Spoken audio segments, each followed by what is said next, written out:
শনিবার ছুটির দিনে বইমেলায় বেড়েছে পাঠক দর্শনার্থীর ভিড়। সকালে শিশু প্রহরে শিশুদের আনাগোনা বেশি থাকলেও বিকেল এবং সন্ধ্যায় সব বয়সী পাঠকের উপস্থিতিকে আশাব্যঞ্জক মনে করছেন প্রকাশকরা। HM মেহেদী হাসানের রিপোর্ট। মোদের গর্ব মোদের আশা আমরে বাংলা।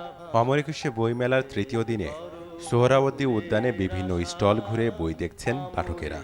বাংলা ভাষা স্কুল কলেজ বন্ধ, এরপর আবার ছুটির দিন। শিক্ষার্থীরা যেমন এসেছেন, স্বজন ও বন্ধুদের নিয়েও এসেছেন অনেকে। ভালোবাসা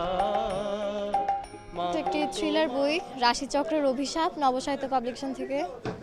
তো আশা করা যাচ্ছে যে এটাতে আমরা সাড়া পাবো আগামী সপ্তাহ থেকে আরও বেশি। আমি যেহেতু শিল্পী মানুষ, গান করি, সেই জন্য আজকে নজরুলের উপরে একটা লেখা নিলাম, আমাদের রাজিবুল হাসানের লেখা।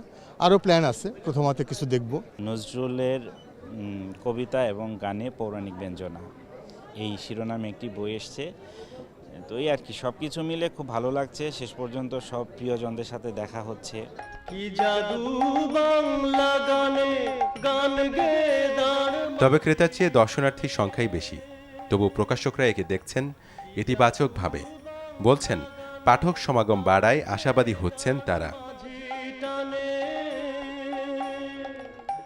ছুটির দিনে দেখলাম যে বিক্রিটা একটু ভালো, এটাই আশা রাখি। আমার মনে হয় যে সারাদিন যত লোক আসছে তার মধ্যে সন্ধ্যার পরে বেশি লোক আসছে মেলায়। প্রথম দিনের তুলনায় গতকালকে বেশি ছিল, আজকে তার চেয়েও বেশি, সেটা সঠিক। এবং বিক্রিও মোটামুটি ভালোই বলা চলে। সাধারণত যেটা হয়, মেলা শুরুর প্রথম দিকে অত পাঠক আসেন না, মাঝামাঝি সময় আসেন। তো সেই হিসাবে আমরা আশাবাদী যে যেহেতু রমজান, কিন্তু তারপরে আমরা পাঠক পাচ্ছি। সোহরাওয়ার্দী উদ্যানে শিশু প্রহরে প্রাণ ফিরে পায় অমর একুশে বইমেলা। এই দিনের সকালটা ছিল শিশুদের দখলে।